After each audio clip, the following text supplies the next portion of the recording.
Yo, what's up, everybody? Chris Vi back again with another house bowling review. And today we're going to be taking a look at Ryan Lee's game, and we're going to be showing you guys how to have a stable, balanced leg and bowl more strikes. Today we're going to be taking a look at Ryan's game. Ryan, another two-handed bowler, having some issues creating speed. Now we see this a lot with people who have either transitioned into two-handed bowling or just people of a little bit of a smaller stature here, as Ryan is. So the first thing, a lot of people that are a little bit shorter, a little bit smaller, tend to start up fairly far on the approach because either their legs are shorter or they, just feel a little bit more comfortable being a little closer to the line. But the thing is, being this close to the line limits your ability to create more momentum.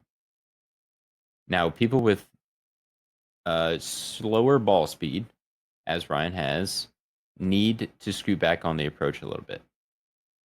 Now, sometimes it becomes a bit of a catch-22 because if you move so far back, then he really will have an issue getting to the line with a normal amount of steps and not kind of being all over the place. So, what I would like to see Ryan do is maybe move this right foot back to kind of maybe this area.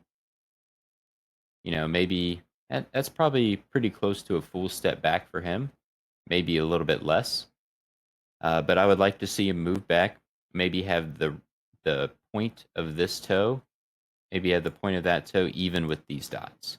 So instead of the heel being even, maybe you have the toe even, and see how that feels. Because if we're giving you a little bit more of a room or a little bit more room to get those feet moving at a little bit of a quicker pace, then obviously that's building up more momentum as you're going into the line, which results in quicker ball speed. Now, the other thing that I mentioned, or that I saw that Ryan had mentioned that he was maybe a little concerned with or wanted us to take a look at is his finish at the line. I felt like maybe he would be a bit off balance at times. So right here, yeah, actually, you can almost see his toe is a little bit up in the air. And I'm thinking it's this.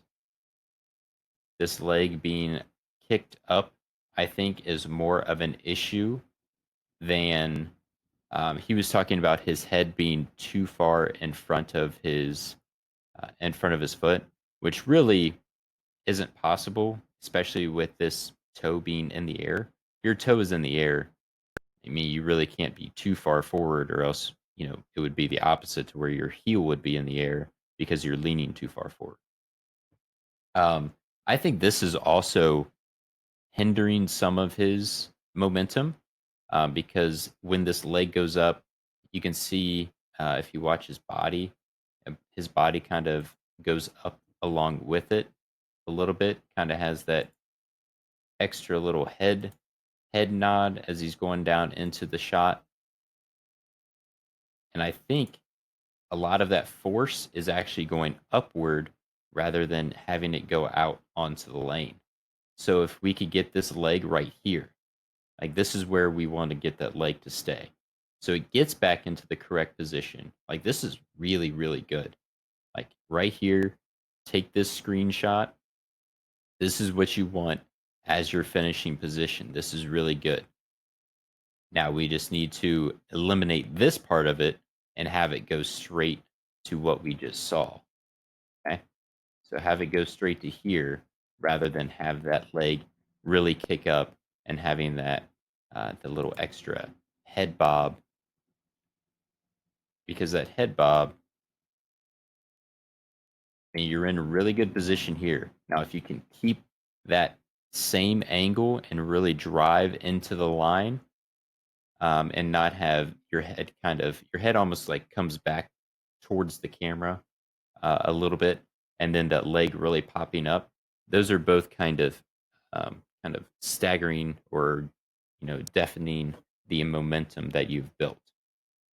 So if we can get that drive into the line, which looks really good here, we just want to get this leg just kind of going this direction along the ground. Have it swing out along the ground, kind of keeping that lower center of gravity. That should help keep this foot firmly planted on the ground, which will also give you an increase of balance and have this head be a little bit more quiet. And if we can get it just going directly towards the target, you see how that head kind of popped back a little bit towards us there. But overall, Ryan, you have a very, very good game. It's just a few little extra moving parts towards the end of the approach that we could quiet down, and then definitely try to take a step back and see how that feels. Because obviously, once you build up more some momentum, you have a little bit more speed going to the line.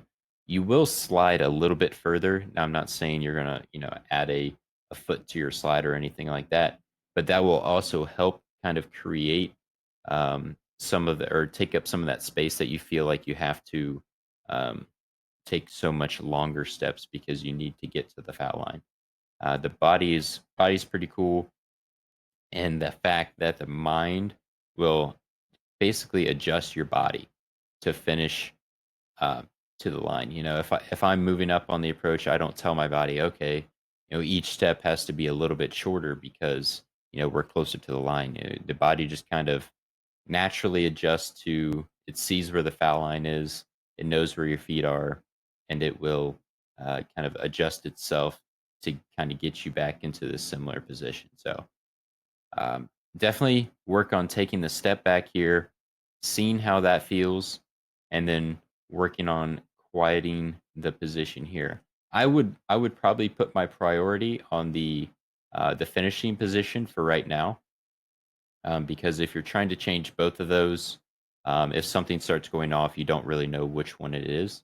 So I would stay here for now, and then once we kind of get this finishing position a little bit quieter, and those one-step drills, those three-step drills that I've talked about so many times on this channel, will definitely help with those. Just eliminating the first couple steps to where you can really focus on the end result and what we're looking for. So we want to work foul line back, and that would be the first thing that I would do. Once that feels a little bit more stable and secure, then we can start scooting a little bit further back on the approach. But yeah, Ryan, I mean, I believe you said you have only been bowling two-handed for a couple of months, and that's really, really good, man. So keep up the hard work, and I hope to hear from you soon. Thank you all very much for watching. I hope you enjoyed that video, and I hope you learned something. Be sure to check out the link in the description below if you want your game reviewed by one of the house members. Thank you guys very much, and we'll see you in the next one.